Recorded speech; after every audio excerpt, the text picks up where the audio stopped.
मगर ऐसा पहली बार हुआ है कि हमको तुमसे प्यार हुआ है। आपको हुआ है? आपको हुआ ऐसा अभी बीच में नहीं, बाद में, कि ऐसा पहली बार हुआ है हमको तुमसे प्यार हुआ है। जख्म नहीं है कोई बदन पर, खंजर दिल के पार हुआ है। उनसे भी हाँ, इनसे भी हाँ, हमसे क्यों इनकार हुआ है? अरे सिर्फ निगाहें नीची करके कह दो कि तुमसे प्यार हुआ है, कह दो जी। सुनिए संगीता जी। और अभी अभी अब 2 मिनट, अभी आपने सुना था जब इंदु जी हमारे मंच पे आई थी तो बोल रही थी कि रात दिया बुता के पिया क्या क्या किया, क्या क्या किया। अरे वो आई थी मेरे मजार पे दिया बुझा के चली गई। वो आई थी मेरे मजार पे दिया बुझा के चली गई। जो तेल बचा था दिए में वो सर पे लगा के चली गई। वाह वाह, क्या बात, क्या बात है संगीता जी। जी वैसे आपने प्यार मोहब्बत की बात इसने इतने सरेआम महफिल में की है, तुम्हें बता दूं आपको। कहते कि मत करो किसी से उतना प्यार जिसे तुम कभी पा ना सको। मत करो किसी से उतना प्यार जिसे तुम पा ना सको, और ना करना कभी कोई वादा जिसे निभा ना सको। मत करो किसी से उतना प्यार जिसे तुम कभी पा ना सको, और ना करना कभी कोई वादा जिसे निभा ना सको। क्योंकि साहब किसका प्यार यहाँ पूरा होता है, इसका तो पहला अक्षर ही अधूरा होता है। जो खुद अधूरा है मैडम जी, आप कैसे पूरा करेंगी बताइए? क्या बात है, पूरा नहीं हो सकता है ना? क्यों नहीं? देखिए, मोहब्बत में जब तक दूरी नहीं हो, तरफ नहीं हो, दर्द नहीं हो, तो मोहब्बत मोहब्बत नहीं है। पा लिया तो सब बेकार है। कहते हैं कि हर तरफ खामोशी की साया है। अरे जिंदगी में प्यार किसने पाया है? हम झूमते हैं उनके यादों में, पर ये जालिम जमाना कहता है साला फिर ये पी के आया है। हाँ, प्यार आप कीजिए, दोस्त जमाने को दीजिए। को खुद नहीं मालूम जवानी हसीन होती है, और जिस पे दुनिया मरती है वो खुदा की बनाई मशीन होती है। वाह वाह वाह वाह। एक काम जाके मेरे महबूब से कहना, एक काम जाके मेरे महबूब से कहना, 4 मुझे ले जा रहे थे, 4 तुझे ले जा रहे थे। एक काम जाके मेरे महबूब से कहना कि 4 तुझे ले जा थे, 4 मुझे ले जा रहे थे। फर्क इतना ही था, तू दुनिया बचाने जा रही थी, मैं दुनिया से जा रहा था। बुजुर्गों में भी इश्क का सिलसिला होता है, और संगीता जी आम तब तक मजा नहीं देता जब तक पिलपिला नहीं होता है कि नहीं है? हैं? देखिए भाई जी, अभी उसका सीजन नहीं है। सीजन कभी हो जाएगा। और देखिए ऐसे ही शोर मचाते रहना गलियों में आके। जी। अभी बड़ा जुनून में आकर के वो जनाब शेरो शायरी किए, मुझे भी अच्छा लगा। अभी इन्होंने कहा कि कौन कहते हैं कि बूढ़े इश्क नहीं करते। अरे करते हैं हम लोग, उनके सफेद बाल देख के उन पे शक नहीं करते। मगर सही कहा गया कि उम्र है 55 का, दिल है बचपन का। उम्र बढ़ जाने से कुछ नहीं होता है, जब जागो तभी सवेरा। मैं हूं ना, चिंता मत कीजिएगा। हाँ। और कहते हैं कि इश्क जब हद से हथियार हो गई, तभी ना हमारे इंतजार बेकार हो गई। क्या बात। भेज दूंगी पाकिस्तान के बॉर्डर पे अभी। तो देख लीजिए हमारे फौजी जो हैं हिंदुस्तानी लौट के आने वाले नहीं है। वो भी कहते हैं कि अपने हिम्मत पे उड़ने के कायल हैं हम, मौसमों के हवाओं के सहारे नहीं, रुख हवाओं के बदले हैं हमने सदा, हम परिंदे हवाओं से डरने वाले नहीं। और देखिए मैं कह रही थी कि इश्क जब हद से हथियार हो गई, तभी ये ना हमारे इंतजार बेकार हो गई। जब तू हरियर सिग्नल देले रहलो हमरा कहते मैं दोसर गाड़ी कैसे पार हो गई। कि चले आइए हम आपको याद करते हैं। क्या बात है। ये वो गुनाह है जो हम बार बार करते हैं। चले आइए हम आपको याद करते हैं, ये वो गुनाह है जो हम बार बार करते हैं। जलाकर दिल में हसरतों के चिराग हम इंदु जी के आने का इंतजार करते हैं।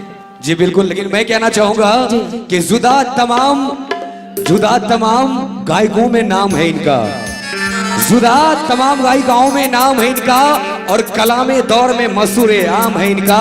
ये है खामे घादरी के खिदमतदार, सर पे है ताज तो इंदु सोनाली नाम है इनका। जी आइए भोजपुरी स्टार, मैं इंदु सोनाली जी को आवाज देना चाहूंगा जो आपके बीच उपस्थित होने के लिए जा रही है। एक बार जोरदार ताली से स्वागत करेंगे इंदु सोनाली जी का।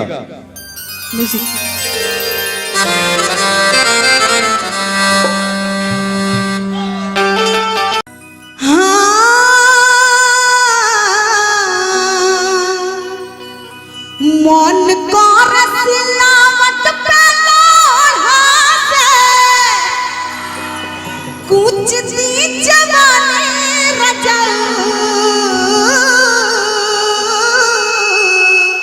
ए रजा तालियां दोगे किसके साथ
इधर से देखिए लोचे की बहुत मजा ले रहे हो अपना सब इधर से। लेकिन सर आप सभी से भी रिक्वेस्ट करूंगी कौन सा तो संग काटा तारा पानी लगा के मच्छरदानी कौन सा तो संग काटा तारा पानी लगा के मच्छरदानी कौन सा तो संग काटा तारा पानी लगा के मच्छरदानी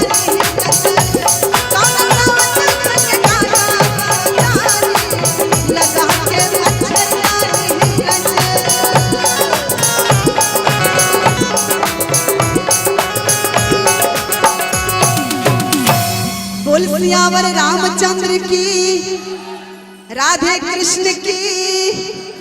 थैंक यू, बहुत बहुत शुक्रिया। जी जी आइए। और मैं चाहूंगा एक बार सबसे पहले इनके लिए जोरदार ताली होनी चाहिए। आप है प्लेबैक सिंगर इंदु सोनाली जी। और मैं आवाज देना चाहूंगा, आप हैं इस कार्यक्रम के अध्यक्ष महोदय हमारे निरंजन कुशवाहा जी। आमंत्रित करना चाहूंगा कि आप स्टेज तक आए।